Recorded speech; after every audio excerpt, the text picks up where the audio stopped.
Hi guys, Ofajo here and welcome to my first ever vlog style video. Today I want to talk about five things you can do in your artwork analysis that is going to take them up to the next level. Right, number one is make sure you source your information. So whenever you take an image or text from the internet or a book, make sure to write the URL at the bottom of your page. Just do a little subtitle just saying sources, and then when you source an image, the website where you got the image. If you use a book, you need to write the author, the title, and the USBN. If you were doing a different referencing system, you'd need a lot more than that. But just for sourcing, that's really all you need, unless you've been asked otherwise. This is going to make your work look really professional. It's going to show your tutor that you did your research, you took your time with it, and it's really going to push you into the upper grades. This will help, not only because you will be doing slightly more research, but you'll be taking a little bit more time showing your sources. And at university level, this is vital. Level 3, we ended up doing it. Level 2 and level 1, not so much, but get in the habit. If you get in that habit, you'll never lose it. So yeah, make sure you quote your sources. Oh, that's the other thing, quotes. If you take a quote from a website or a book, that counts too.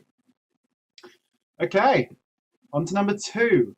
Number 2 is use a prompt sheet. A prompt sheet is a piece of paper with generic questions on it, when you're looking at a painting, it will have questions on it such as, what's the subject matter? What colours can you see? What formal elements is the artist using? How is the artist using line? How does the painting make you feel? Now, all of these prompt questions really do help, because by answering these questions, you're building a very strong platform for your art review. Analysis. This isn't review. So yeah, this is essential. It helps you make sure you're recording as much data as possible. Yes, I have a reference sheet on my Facebook page that is free to download. I really hope it helps you out. Please use it. I used one and they're awesome. I've just added one together of all different ones that I use. But yes, what I did is whenever I knew we were going on an art gallery visit or whenever I knew I was going to do research, I printed off one of these sheets and I stuck it in the back of my sketchbook. And every time I went to an art painting, I went through the list, and they are, it's unbelievably helpful. Please, if you're going to take one thing away, take that away. Okay, number 3 is something that I feel that some people overlook, and that's make sure you research the year the painting was created. What I would say is when you're looking at an art piece, see what country it was made in, the artist, and the year, and Google those 3 terms together.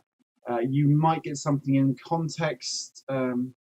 Yeah, this can really help you when you need to write about what you believe inspired the artist to create that art piece.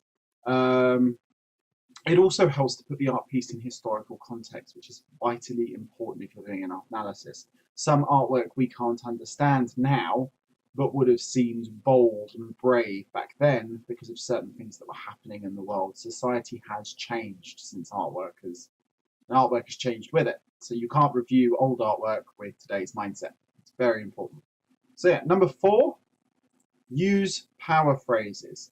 You're writing your analysis, you want somebody to keep reading. You want your tutor, your lecturer, the person that's giving your grades to be absorbed in your art analysis.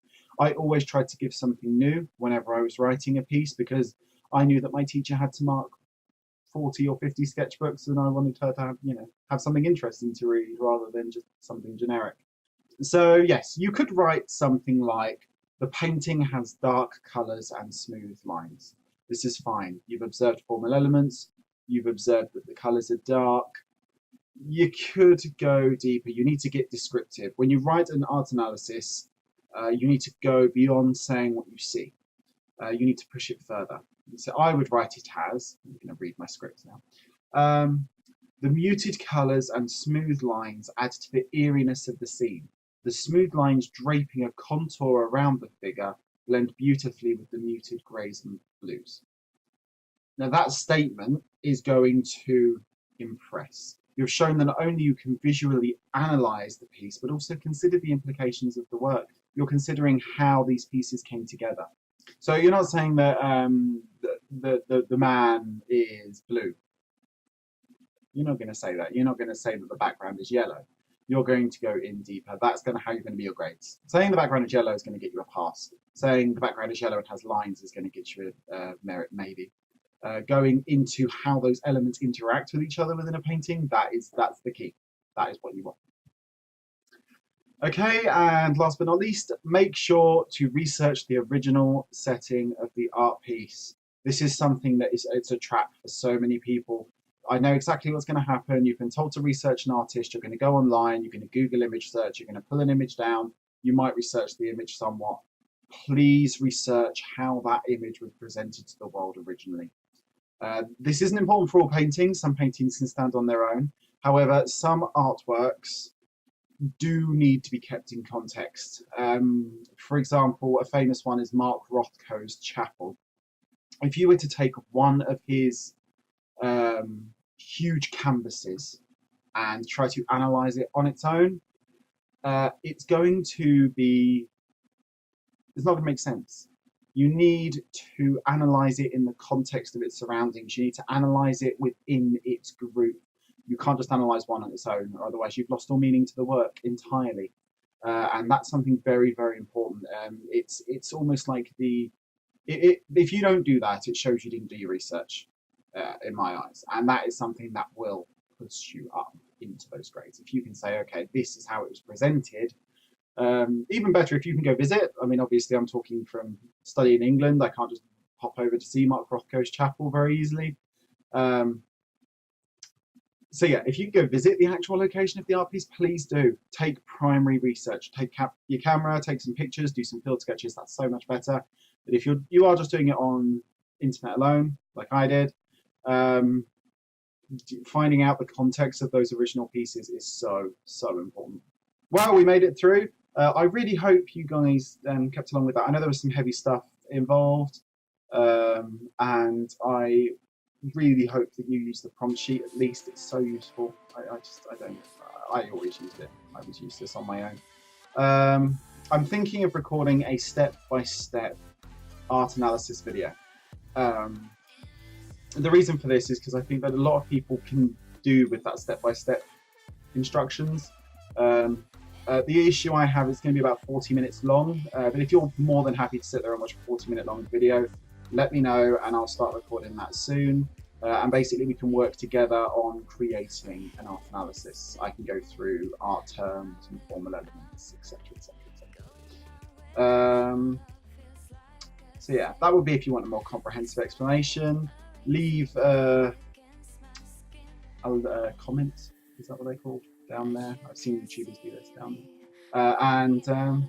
Yeah, I really hope you have a lovely day. I hope you learned something, and please like, subscribe, and stay awesome. Bye. Feels like I'm drowning.